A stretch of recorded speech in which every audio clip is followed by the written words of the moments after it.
Beaucoup de gens ont encore peur et puis voient quelque chose de presque un peu médiéval de sorcellerie.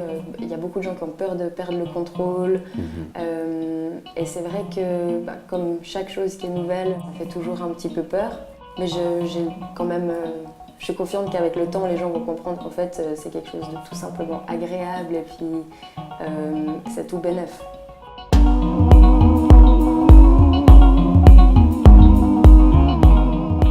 Je m'appelle Anouk, je suis graphiste et tatoueuse. J'ai un petit studio à Lausanne privé sur rendez-vous, tout cosy, et je fais des activités indépendantes. Je m'appelle Luca, je suis hypnothérapeute, le mari d'Anouk. Je profite de son beau studio pour également proposer des séances d'hypnothérapie et ensemble, on a décidé de proposer hypno-tatouage pour permettre de vivre des séances d'exception. Le lien entre l'hypnose et le tatou, c'est de pouvoir justement, on s'est aperçu, on voulait faire donc un projet commun, on voulait agrémenter cet aspect-là, justement, permettant aux gens de vivre une expérience plus profonde. Ça permet au tatoueur, à la tatoueuse également, de rester parfaitement concentré sur son travail. Tout le monde est vraiment profondément en transe, j'ai envie de dire, autant le tatoueur qui est à fond dans son travail que la personne qui vit pleinement l'expérience, moi qui reste attentif justement aux besoins de la personne et du tatoueur. Et ça permet vraiment de vivre la chose différemment. On peut arriver à des stades où on sent plus du tout l'aiguille, mais on peut également rester relativement bien connecté, on entend tout ce qui se passe, on est libre de bouger, de s'exprimer, etc. Et donc ça permet d'avoir une perception différente. Quand quelqu'un vient se faire tatouer et souhaite avoir la séance d'hypnose en plus, j'accueille le client, on regarde d'abord pour tout ce qui est du motif et puis on place le stencil, c'est le calque de transfert pour les tatouages, sur la personne avant qu'elle soit en état d'hypnose, comme ça elle est en pleine conscience pour accepter son design, parler des derniers détails, comment ça va se passer, etc. Et puis après, quand la personne est prête, que tout est préparé, Luca va avec la personne dans la pièce de tatouage et commence à faire l'induction, mettre la personne en état de transe.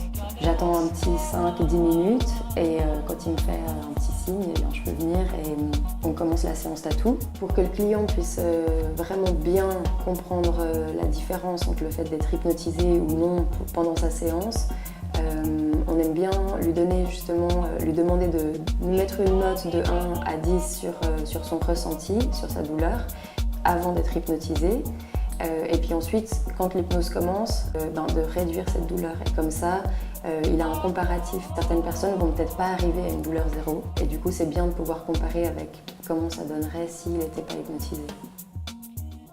Par rapport à la cicatrisation des tatouages faits sous hypnose, de ce que j'ai l'impression, et puis c'est encore justement c'est que des impressions parce qu'il n'y a pas encore 1000 études qui ont été faites là autour, mais comme la personne est plus détendue, j'ai l'impression que la peau est du coup moins rouge, moins abîmée pendant la séance, mais aussi même dès qu'on termine, puis qu'on fait toujours une photo du tatouage, vraiment c'est flagrant que c'est beaucoup moins irrité, on va dire.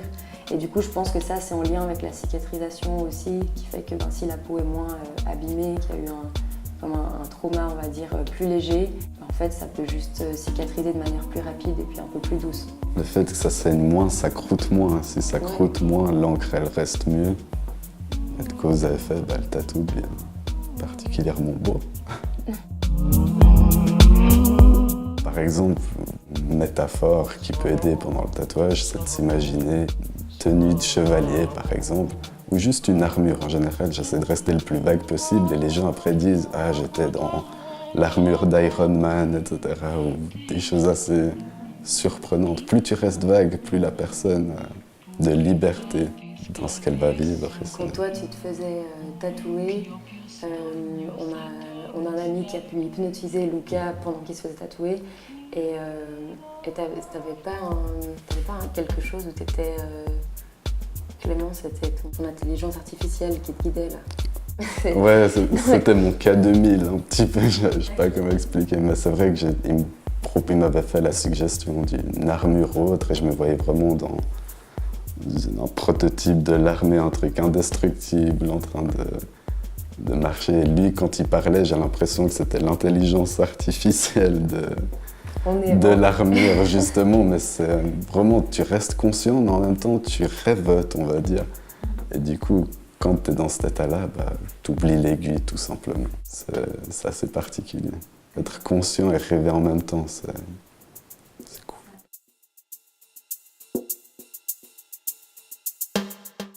Il faut clapper. Ah ouais. Yes. Cool.